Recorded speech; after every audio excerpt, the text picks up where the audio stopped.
Hello बच्चों, मैं Amit sir स्वागत करता हूं आपका अपने इस ऑनलाइन प्लेटफॉर्म पे। जैसा कि आप जानते हैं, हम लोग पढ़ रहे थे 11th क्लास बायोलॉजी का दूसरा चैप्टर, जिसमें हम लोगों ने प्रोटिस्टा जगत पूरा का पूरा कंप्लीट कर लिया था। आज हम अपने इस वीडियो में जानेंगे किसके बारे में, कवक जगत के बारे में। किसके बारे में? कवक जगत के बारे में। अच्छा भैया, अगर हम कवक जगत की बात करें तो इस कवक जगत को आर्य छुटकर ने सन 1969 में अपने वर्गीकरण में अलग से स्थान दिया। कहाँ अलग से स्थान दिया? अगर हम इन कवकों की बात करें तो ये कवक पाए कहाँ जाते हैं? आप कहोगे सर, ये सारे के सारे कवक कैसे होते हैं? सर्वव्यापी होते हैं। कैसे होते हैं? सर्वव्यापी होते हैं, यानी कि हर जगह पाए जाते हैं, जिसके लिए हमारी एनसीईआरटी एक शब्द यूज करती है, जिसका नाम क्या है? आप कहोगे सर कॉस्मोपॉलिसन। क्या है? आप कहोगे सर कॉस्मोपॉलिसन होते हैं, यानी कि ये सारे के सारे कैसे होते हैं? सर्वव्यापी होते हैं। अच्छा, अगर हम बात करें इन कवकों की, तो ये जो कवक होते हैं ये हमारे सारे के सारे यूकार्योटिक होते हैं और साथ ही साथ परपोषी होते हैं, हेटेरोट्रॉपिक होते हैं। अच्छा, अगर हम बात करें इनके पोषण की भैया, तो ये सारे के सारे कैसे होंगे? आप कहोगे सर परपोषी होंगे। कैसे परपोषी होंगे? अच्छा, अगर परपोषी की बात करें तो परपोषी में भी ये कैसे होते हैं? आप कहोगे सर ये सहजीवी भी होते हैं, परजीवी भी होते हैं और मृतोपजीवी भी होते हैं। कैसे होते हैं? मृतोपजीवी भी होते हैं। फिर अगर हम बात करें भैया इनके कोशिका भित्ति की, तो इनकी जो कोशिका भित्ति होती है यह किसकी बनी होती है? आप कहोगे सर इनकी कोशिका भित्ति काइटिन और पॉलीसेकेराइड की बनी होती है। किसकी बनी होती है? काइटिन और पॉलीसेकेराइड की बनी होती है। अगर हम इनके भंडारण पदार्थ की बात करें तो इनका भंडारण पदार्थ क्या होता है? आप कहोगे सर ये ग्लाइकोजन और तेल का भंडारण करते हैं। किसका? ग्लाइकोजन और तेल का भंडारण करते हैं। फिर अगर हम बात करें भैया इनके शारीरिक संगठन की, तो इनका शारीरिक संगठन कैसा होता है? आप कहोगे सर ये कोशिकीय स्तर के होते हैं। कैसे होते हैं? कोशिकीय स्तर के होते हैं, यानी कि ये एक कोशिकीय भी होंगे और बहुकोशिकीय भी होंगे। अगर हम एक कोशिकीय कवक की बात करें तो इसका केवल और केवल एक ही उदाहरण आपको पढ़ना है, जिसका नाम क्या है? ईस्ट। बाकी सारे के सारे कवक हमारे कैसे होते हैं? आप कहोगे सर बाकी अधिकांश कवक हमारे बहुकोशिकीय होते हैं। कैसे होते हैं? बहुकोशिकीय होते हैं। अच्छा, अगर हम इनमें पोषण की बात करें तो ये कैसे होते हैं? आपने देखा कि ये मृतोपजीवी भी होते हैं, परजीवी भी होते हैं और सहजीवी भी होते हैं। अगर मृतोपजीवी कवक के उदाहरण की बात करें तो मृतोपजीवी कवक का जो उदाहरण है वो क्या है? आप कहोगे सर मशरूम है। अगर परजीवी कवक के उदाहरण की बात करें तो क्या है? प्यूनिका है। अगर अगर परजीवी कवक के उदाहरण की बात करें तो क्या है? पक्सीनिया है। क्या भैया? पक्सीनिया है। अगर हम सहजीवी कवक के उदाहरण की बात करें तो क्या है? आप कहोगे सर लाइकेन है और कौन है? माइकोराइजा है। क्या है? माइकोराइजा है। अगर हम इनके संरचना की बात करें तो ये अपने आकार और संरचना में विविधता दर्शाते हैं। क्या दर्शाते हैं? विविधता दर्शाते हैं।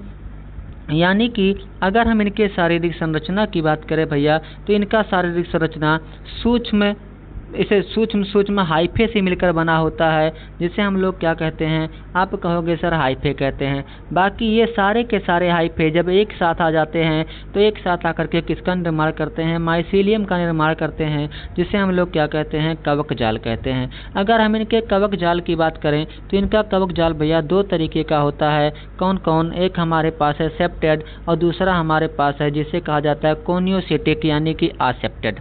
यानी कि अगर इनकी जो दीवारें होती हैं भैया, ये दीवारें अगर इस तरीके से विभाजित हैं तब इसे हम क्या कहेंगे? सेप्टेड कहेंगे। क्या कहेंगे? सेप्टेड कहेंगे। और जो सेप्टेड होगा वह कैसा होगा? आप कहोगे सर एक केंद्र की होगा। कैसा होगा? एक केंद्र की होगा।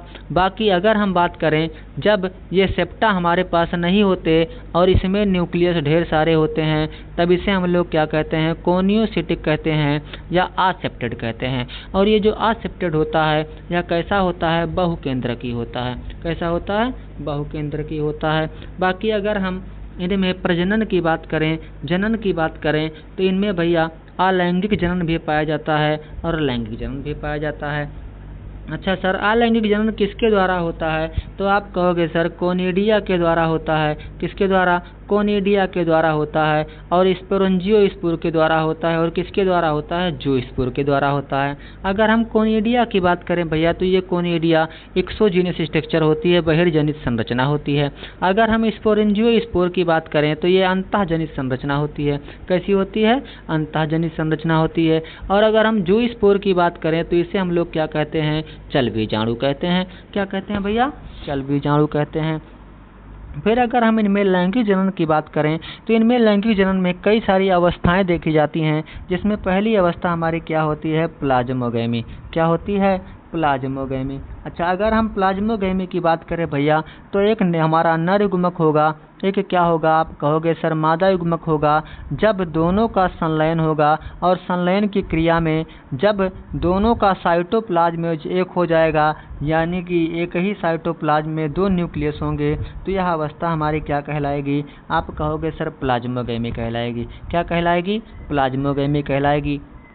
और जब दोनों न्यूक्लियस के यानी कि दोनों केंद्रक फ्यूज होते हैं, एक साथ जुड़ते हैं और जब द्विगुणित यानी कि 2n युग्मनज का निर्माण करते हैं, तब इसे हम क्या कहते हैं, आप कहोगे सर कैरियोगैमी कहते हैं। क्या कहते हैं, कैरियोगैमी कहते हैं। उसके बाद ये मियोटिक डिवीजन करके यानी कि अर्धसूत्री कोशिका विभाजन करके नए कवक का निर्माण कर देती है।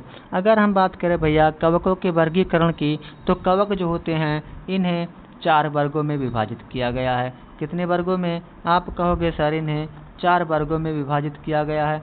अगर हम 4 वर्गों की बात करें तो 4 वर्गों में हमारा जो पहला वर्ग होगा उसका नाम क्या होगा, आप कहोगे सर पहले वर्ग का नाम हमारा है क्या, फाइकोमाइसीटीज। क्या नाम है, आप कहोगे सर पहले वर्ग का नाम क्या है, फाइकोमाइसीटीज। क्या नाम है, आप कहोगे सर पहले वर्ग का नाम है फाइकोमाइसीटीज।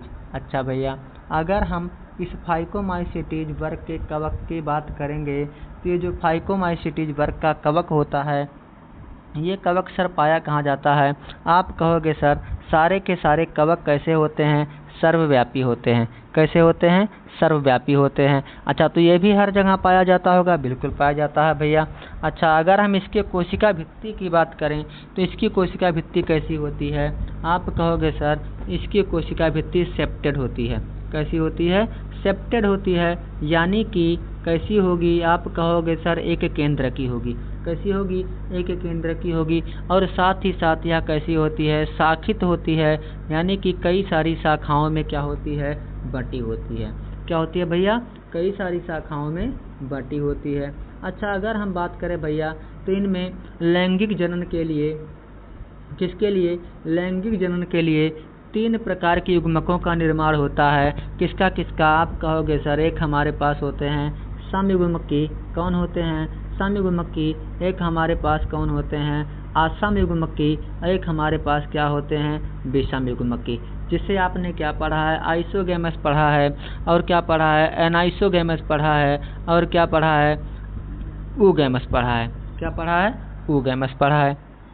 यानी कि ये 3 प्रकार के युग्मक का फॉर्मेशन करते हैं, जिससे ऊगैमस को हम लोग अंड युग्मकी भी कहते हैं। यानी कि आइसोगैमस, एनाइसोगैमस और ऊगैमस का निर्माण करते हैं। अच्छा, फाइकोमाइसीटीज वर्ग के जो कवक होते हैं इनमें फलनकाय का निर्माण नहीं होता, किसी भी प्रकार की फ्लोटिंग बॉडीज नहीं बनती। क्या भैया, फाइकोमाइसीटीज वर्ग के जो कवक होते हैं इसमें फलनकाय का निर्माण नहीं होता।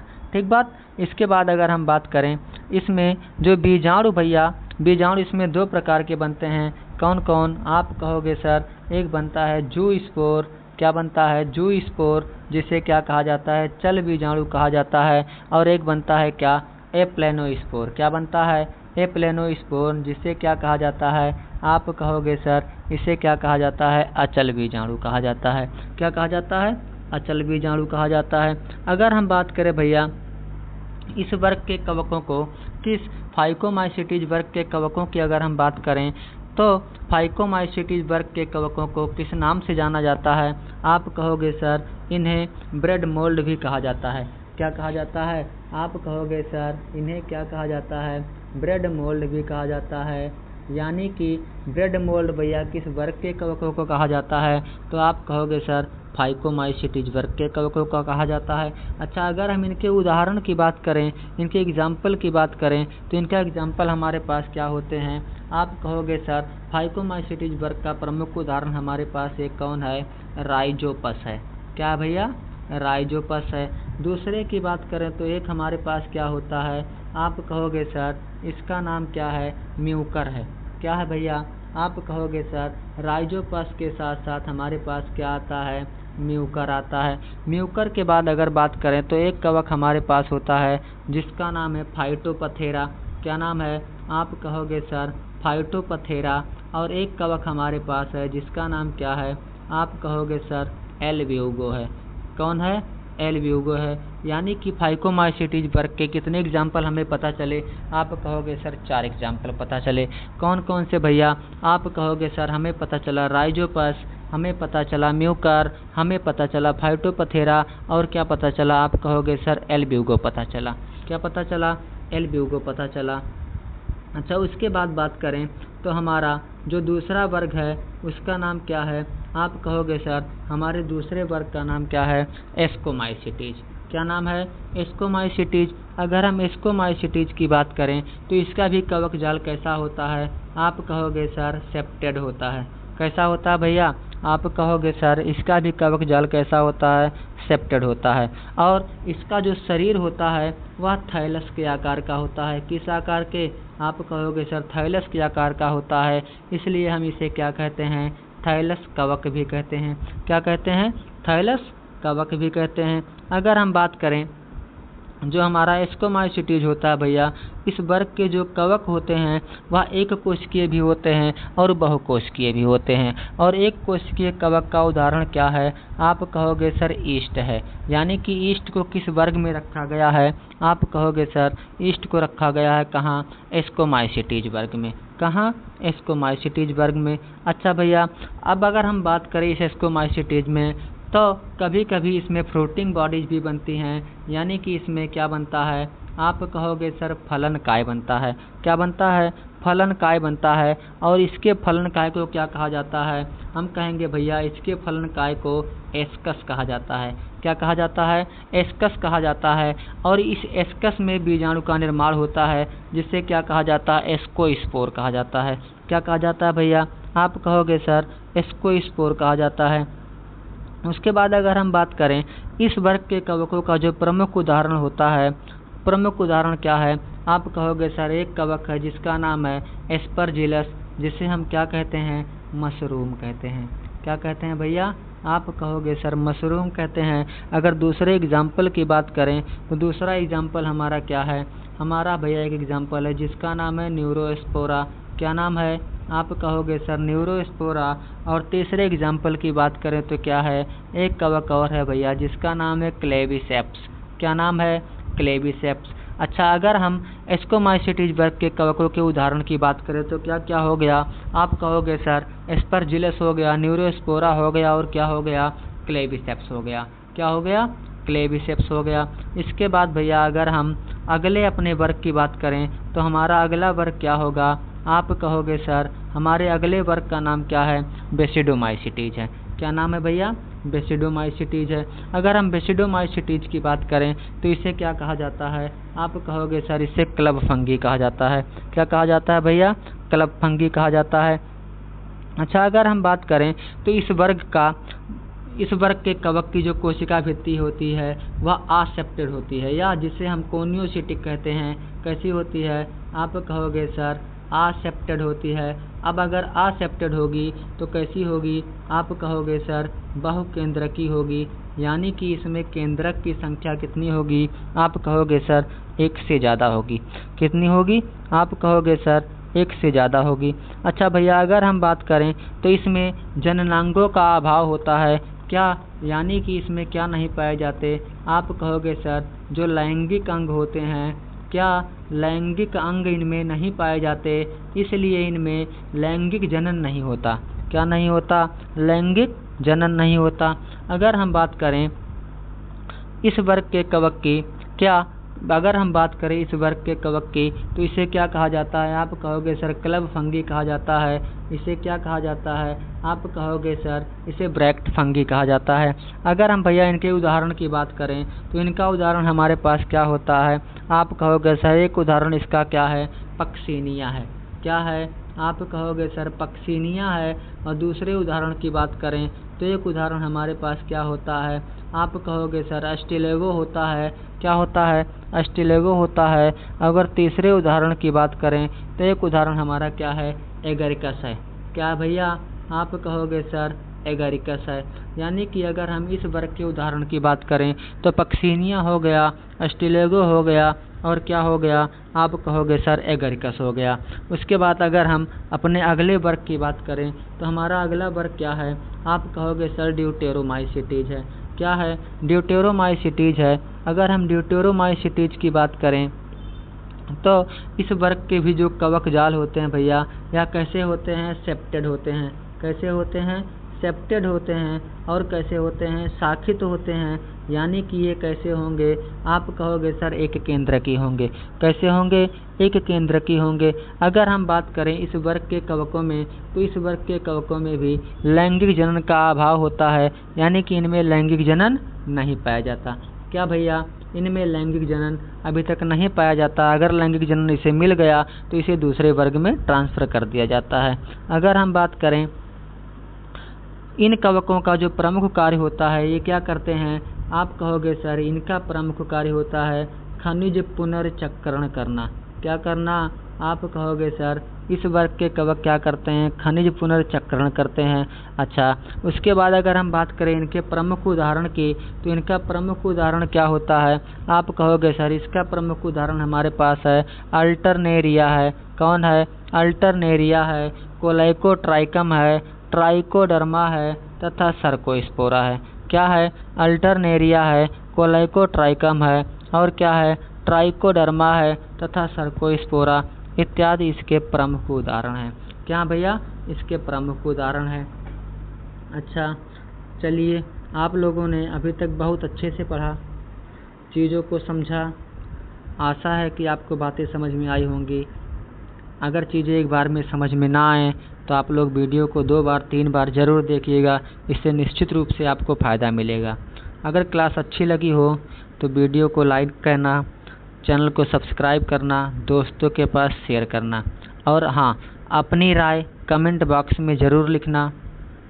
धन्यवाद।